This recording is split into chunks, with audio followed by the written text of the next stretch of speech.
Today, back live on Right Now Radio. We got Miss Camille in the field from Miss Creative Ambition. What time is it? Right now, we're live on Right Now Radio. Live on Right Now Radio. Let's go. Yeah. You remember that song right there? Who was that? What's the name of that song? That's Nelly, Air Force Nelly, One. you better know. You had some Air Force One I back feel in the like there day? was a lot of people on that song. They made a remix with like 8 people or something on it. Yeah. Oh yeah. Uh-huh. Back in my days of burning CDs, man, I had all those. Man, when the remix, pass them out at school. Man, that was a good time. That was a great time to be alive. But Yeah. I had, I had two pair of Force Ones, black and red, black and blue. I think, man, like I thought I would nail it once. I had the band-aid under my eye, jersey Oh my on back. goodness. Oh Yeah, my goodness. yeah, man, you can tell me nothing. I definitely was a sneakerhead back in high school, so I'm You with you on stop? that. You Yeah, stop? Yeah. yeah. I still got I still got a few in my collection. Like I'm not how I used to be, but I'm alright. I stay relevant. Yeah. But no, tell me, how do you use lines of code to turn your imagination into reality? Yeah, so that was a little spin on the words to describe Yeah. what I do as a software engineer. Hmm. So I love the work that I do because you're literally thinking about an idea or product or service that you want to create. And now in the digital world that we're in, it's usually going to be a digital product for a lot of companies. And so to be able to take that idea or that concept and then be able to write code for it and then be able to launch that code out to the world, out to millions, anyone with the internet connection can now Hmm. buy your service, can now buy your product. So it's turning it from your imagination, your idea, into reality, into something that's somewhat tangible, but it can definitely bring you a lot of money. So I feel like that is a plus with having digital products is that you're not restricted to just who's local in your town, or you don't have to travel with a physical product. You can just send someone your URL or QR code and get it going. I love that about the QR code because I set up my business cards like that QR code to have my site podcast link attached to it. It's good because you don't have to carry like a stack of material with you, USB drive, anything. It's all right there, like that. So, what sparked your interest in pursuing software development? So I started back in MySpace time. Um, it was kind of like MySpace and Black Planet was kind of popular. I want to say this was like '06, '07, '08 around then. Hmm. Yeah, And another great specifically time for to be Black alive. Planet, like everyone had to have like, or at least in my opinion, like I wanted to have the best Black Planet page. I wanted stars to like fall down, like pink stars Yeah. and black stars to fall down on the page. I wanted my music to start as soon as Yeah. they enter the page. I wanted the whole experience. Wow. And the same That's with what like it is. MySpace. And so it Uh-huh. really came with like, how can I make my page look better? How can I customize it? And at that time, I had zero coding experience, but just the easy Google search, you would be able to find different snippets of code that you could copy and paste onto like the settings of Black Planet. There would be a part where you can paste, code injections and things like that.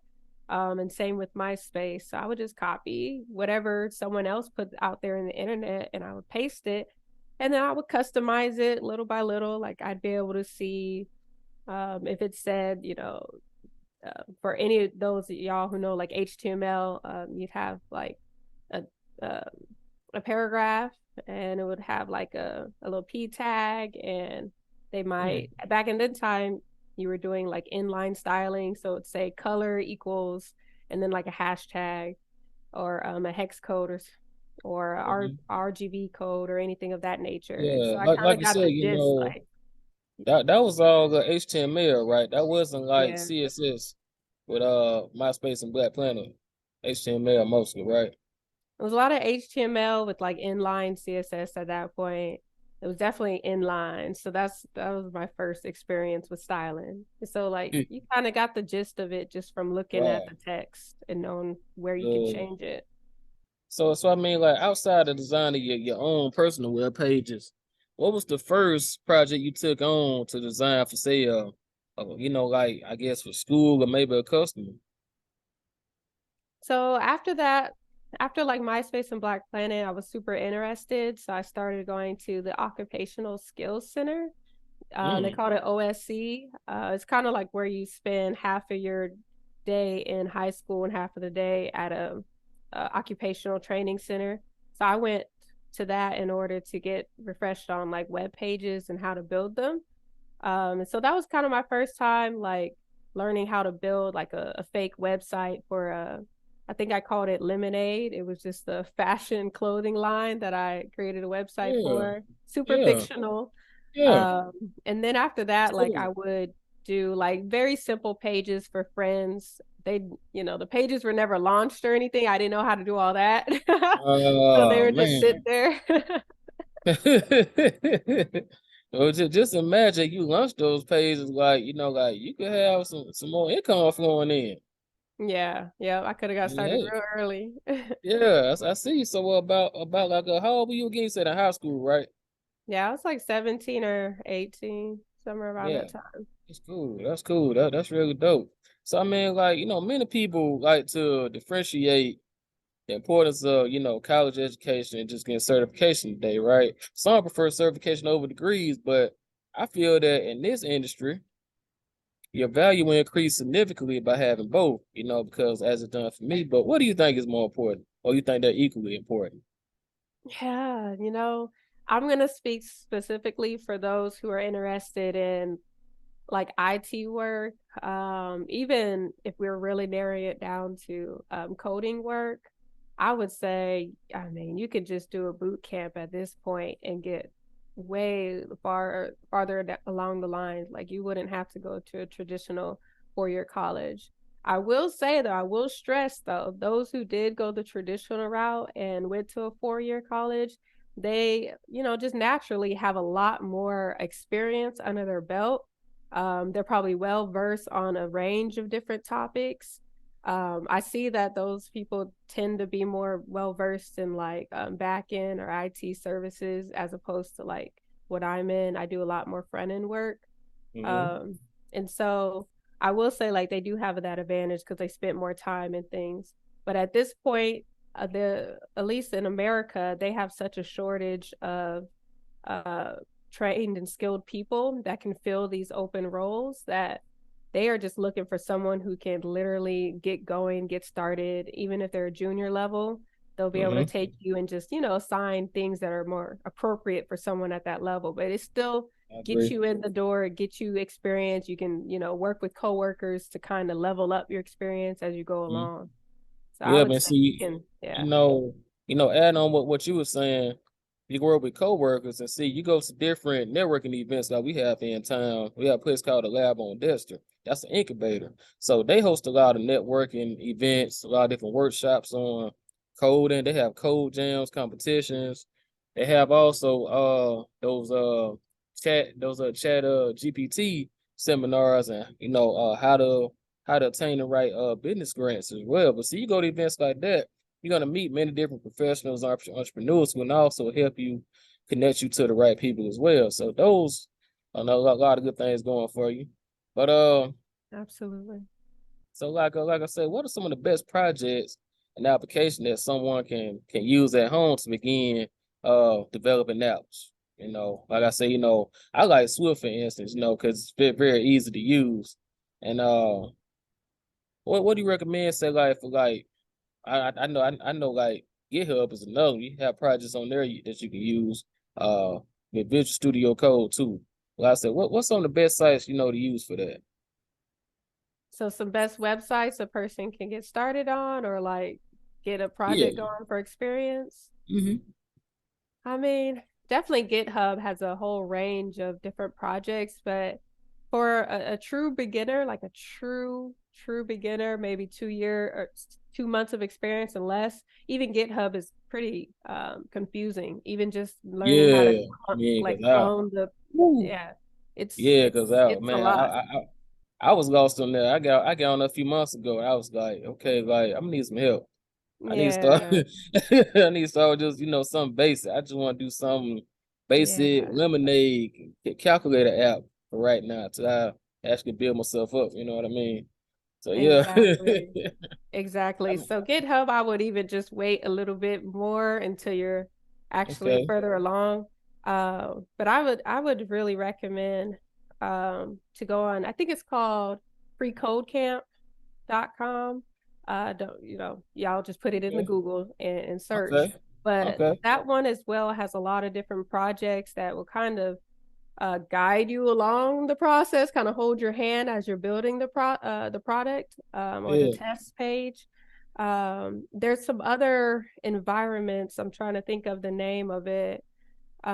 It's essentially where you can build like React components without knowing how to use Visual Studio Code, without knowing how to use GitLab. Um, and I'll have to like give you those resources that we can like share yeah, out with everyone once I like yeah. find them. But Please yeah, do there's that. there's Hmm. quite a bit of information out there. And then Hmm. Leak Code, if someone like really wants to get into back end work, a lot of people use leakcode.com. And that really helps you spruce up your algorithms, your data structure, a whole bunch of the big money Yeah, uh, yeah. disciplines. Yeah. I mean, so speaking of those sites, that's some good resource you just shared with us. But how have you used Chat GPT to generate Python code? Yeah. Ooh, my gosh. If I would have had Chat GPT when I was learning how to code, y'all, I would have saved so much time. Really? So How was I that? love, I mean, because say, even with Python, I use Python maybe 10% of the time in my day-to-day work. And so with that, I'm not as well versed in all of the syntax and making sure it's right. So I use ChatGPT as an expert, and I code along with ChatGPT. So we go back and forth, Yeah, and ChatGPT can help me like if I'm stuck on an error.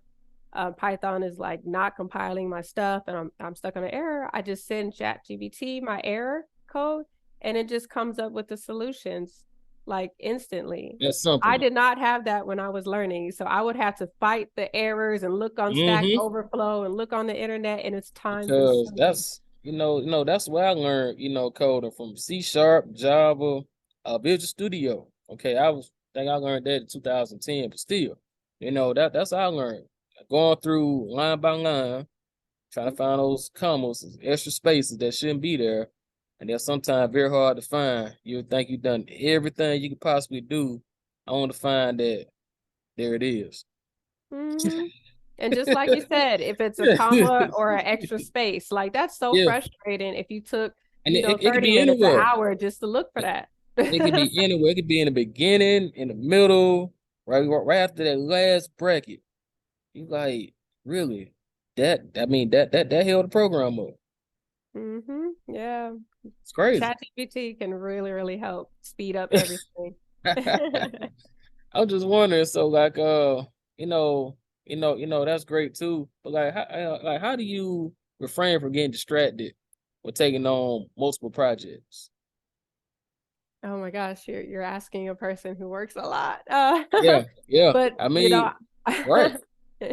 I really have to ask myself, does this project align with uh me, myself, my brand? Do I see a good return on investments with this project? Is it a good time for this project, or is it something I can hold off on in the future? Kind of like prerequisites. Do I need to finish a few other projects before I work on this bigger project? Priority, So it just pretty really much. has to be in alignment. Mm, priority, pretty much. Pretty Yes. much. Mm, that's a good one. Cause that's really good you said that. Cause people work a lot. Cause I myself work a lot as well. Uh, so I thought it'd be really good to ask you that because we have to manage those things so we don't get burnt out from doing the things we love. You know what I Yeah. mean? And Um, that is like one benefit with ChatGPT. And this is what I'm going to be speaking about in a upcoming summit. I'm going to be speaking about how to use ChatGPT for project management. And one of the Wow. things I'm going to be discussing is you can literally give ChatGPT a list of things you need to do, maybe in a week, in a quarter, whatever. And Yeah. ChatGPT can provide you a schedule, an agenda, a calendar. Like, here, spend this much time on this. And it, because of its reasoning, at least for ChatGPT 4, because of how good its reasoning is, it can know what's priority based on what you're feeding it. And even things like, cook dinner for my husband, cook, do this, like just whatever you need to do, give it Yeah. all to ChatGPT and it will create a schedule for you that's prioritized, it's time blocked, all of these different things so that you can stay on track. And it does it in like 3 seconds. So Man, that's cool. I mean, I'm starting to learn. I'm not so afraid of AI or chat anymore. And yeah. being a network engineer, I have had a chance to manage wireless controllers. And my next question for you is that how can we make money using Wi-Fi? How does that work? Okay, so Wi-Fi money is what you talk about. Yeah. Yeah. Why the Wi-Fi So money? I like where you put that. that's really touching into what I was speaking about earlier with those digital products. So Wi-Fi money, I consider that to be digital products. We have people who are selling online courses, people who are creating books online through Amazon is like the biggest one right now. You can create a book, just upload illustrations, whatever text, and it will bundle it and do all this stuff and ship it out. You really kind of hands off. And then as well with Wi-Fi money, people are even selling like prompts right now. So those things that you're feeding to ChatGPT to get answers back, people are just putting it in a PDF. They're selling it for $4, $20, depending on how good it is and how many prompts it is. Mhm. So there's a lot of ways to create Wi-Fi money, and you just create it once, put it out there in the world, and then people just buy it whenever they find your stuff. And the more niche you can do it, or if you already have a big following, I mean, you're in there to just start getting money while you sleep. That's Mm. Wi-Fi money. Wow, man, that's good to know. I'm gonna definitely be looking into that more myself. But as we discuss new technologies like Chat GPT and AI, what type of jobs on the market, that actually, utilize those technologies? Like how can a person on the entry level get those jobs? Yeah, so right now there's a few job boards. I mean, they're pretty mainstream. I think POCIT, people of color and technology, um, they as well have a job board, and they've been posting whenever it comes available different jobs for like I think they call it like a AI engineer. And those I believe are specifically people who are actually building the technology with AI or building on top of it.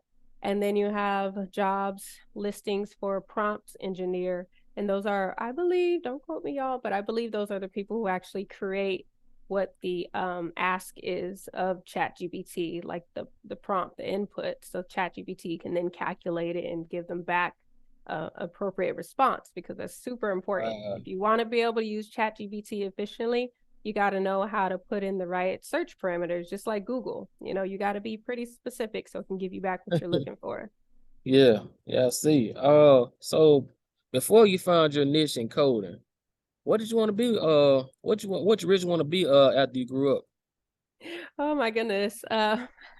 It's kind of cute, but I used to say I wanted to be uh, I think I was calling it a veteran, but I really meant a veterinarian, a person that works with Oh, animals. veterinarian. But Okay. I didn't know how to pronounce it at 5 years old. So I was like, I want to be a veteran. But No, that's I really cool. wanted to That's care for cool. animals. Oh man, I see. We need more people in the world like you who have love for animals. And I think you know what you would have made a great vet. Hey, so as I see you had that good love and spirit about yourself. But and you can hang out with anybody, say one historical figure. It could be Miss Katherine Johnson from Hidden Figures or Michelle Obama. Who would it be? Ooh, I historical mean, you pick figure. anybody, by the way. It don't have to be those two. It be anybody. You pick Yeah. any, any historical figure that you probably like. You know, Daphne E. Jones. Daphne E. really. Jones. Yeah, she is Who a is she? big technology tycoon. Mm. She was speaking on Chief.com recently, and I just love what she had to say. I loved her aura. I just loved her business astute. I have a picture of her on my wall here because I'm gonna meet her one of these days. Oh man, that's Yeah. awesome. For me, it would be Barack Obama. I would picture him on my wall in there. And we also share the same Beautiful. birthday, August 4th. Yeah, Wow, yeah, Leos. Oh, yes. And one of my biggest dreams is to play him one on one in basketball. I'm gonna beat oh, him that's too. right. Yep. He does play. Yeah, yeah. So man, I've been wanting to do that for quite some time now. But yeah, he's just one of those men, very professional. I always love the way he spoke and the way he carried himself and handled the pressure of Mhm. actually running this country.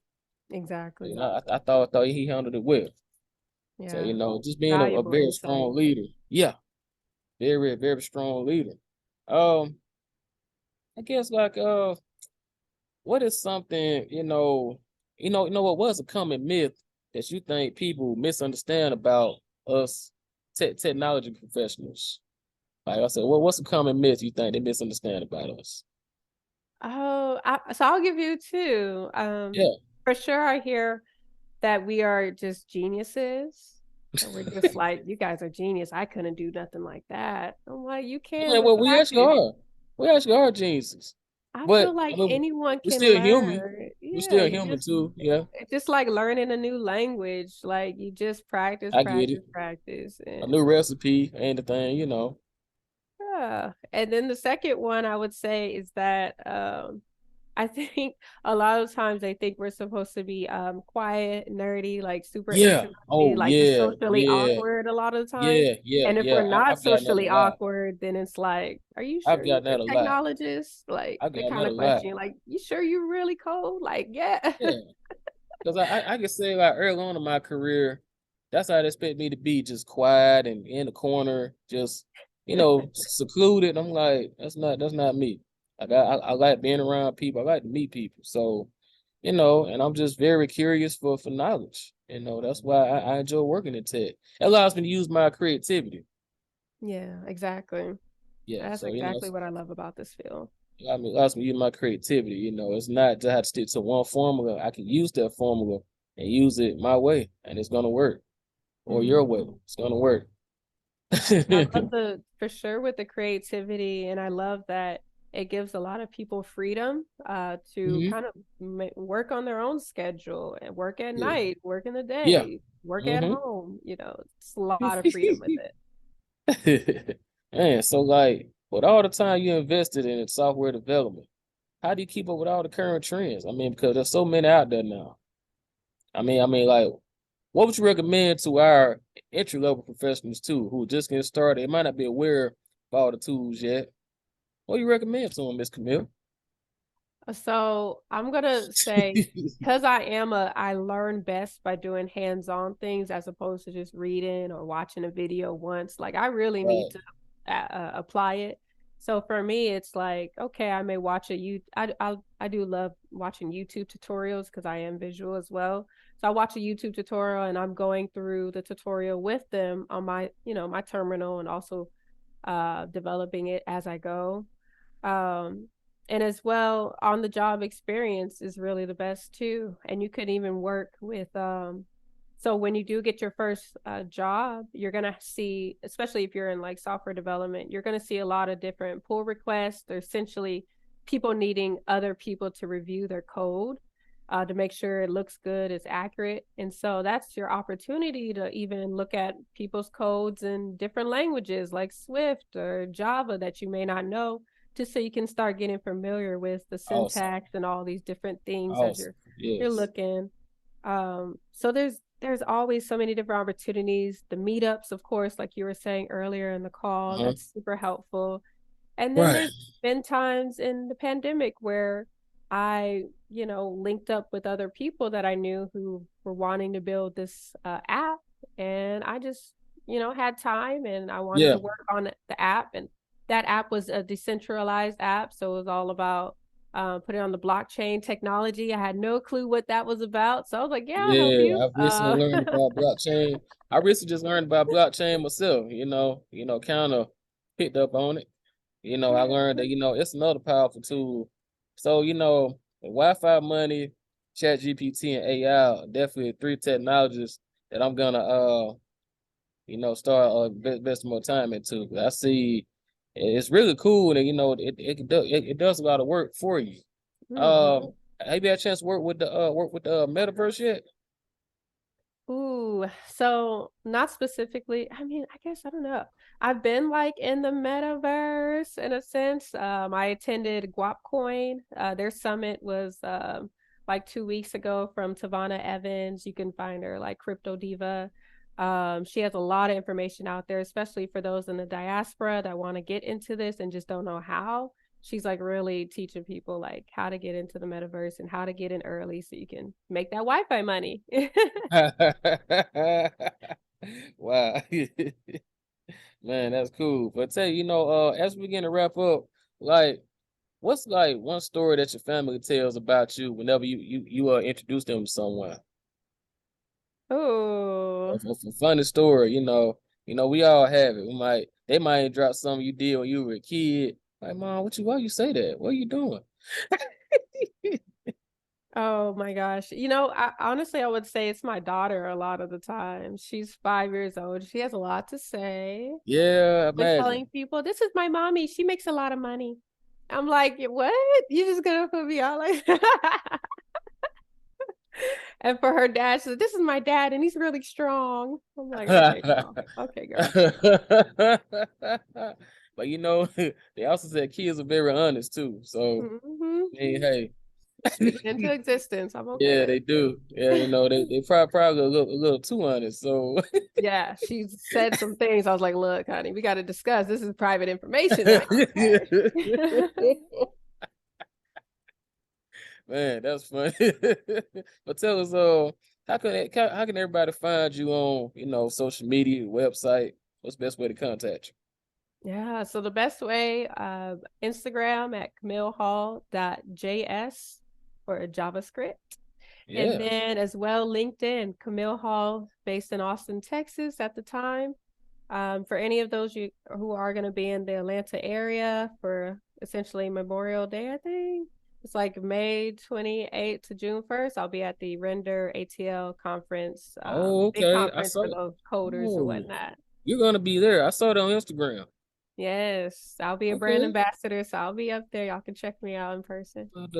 Might try to make my way to that conference. Yeah. Okay. They're giving out free tickets still. The sponsors are Carrot. Oh, they That just is a big resource for any of those. I should have dropped them earlier. For anyone who yeah. just want to learn how to be a software engineer and they are of the diaspora, the African diaspora, you can go to Brilliant Black Minds through Carrot.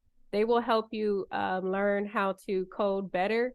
They will pair you with free coders around the globe, 24/7 access to them for free because they are trying to raise the number of Black software engineers in America right now. So definitely check them out. They're stamped approved by Serena Williams. So yeah. Oh wow, yeah, yeah. Serena's another powerful figure for you to meet too. Yes, absolutely. Man, Camille, thank you for sitting down with me, me today and talking about sharing everything.